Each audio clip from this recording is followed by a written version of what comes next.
ఓం సాయిరామ్. సమర్థ సద్గురు సాయినాథ్ మహారాజ్కి జై.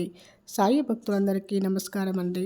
సాయిబాబా దయ వల్ల ప్రతి ఒక్కళ్ళు సంతోషంగా ఆనందంగా ఉండాలని మనస్ఫూర్తిగా కోరుకుంటూ వీడియో చేస్తున్న బాబా సందేశం ఏంటంటే బల్లి గురించి. ఒకసారి మసీదులో బాబా ముందు ఒక భక్తుడు కూర్చొని ఉన్నాడు. ఇంతలో గోడ మీద ఒక బల్లి టిక్కు టిక్కుమని పలికింది. ఆ బల్లి పలికేదానికి అర్థం ఏంటని ఆ భక్తుడు ఎంతో కుతూహలంతో బాబాను అడిగాడు. అది శుభమా లేక అశుభమా అని కూడా అడిగాడు. అప్పుడు బాబా ఆ బల్లి చెల్లెలు ఔరంగాబాద్ నుంచి ఈ బల్లిని చూడ్డానికి వస్తుంది, బల్లి ఆనందిస్తుందని చెప్పారు. ఆ సమాధానం ఊహించని భక్తుడు ఆశ్చర్యపోయి ఇంకేమీ మాట్లాడకుండా కూర్చున్నాడు.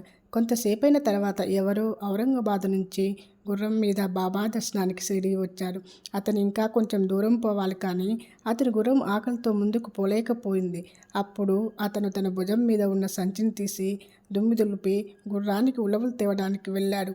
అయితే సంచిలో నుంచి దుమ్మి దులిపినప్పుడు అందులో నుంచి ఒక బల్లి కింద పడి అందరూ చూస్తుండగానే గోడ మీదకెక్కింది. ఇందాక ప్రశ్నించిన ఆ భక్తుణ్ణి అదంతా జాగ్రత్తగా గమనించమని బాబా చెప్పారు. ఆ బల్లి తన అక్క దగ్గరికి సంతోషంగా వెళ్ళింది.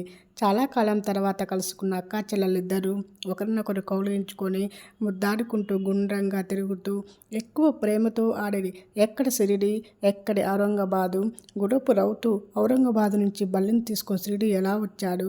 జరగబోయే సంగతి బాబా ముందుగానే ఎట్లా చెప్పగలిగారు?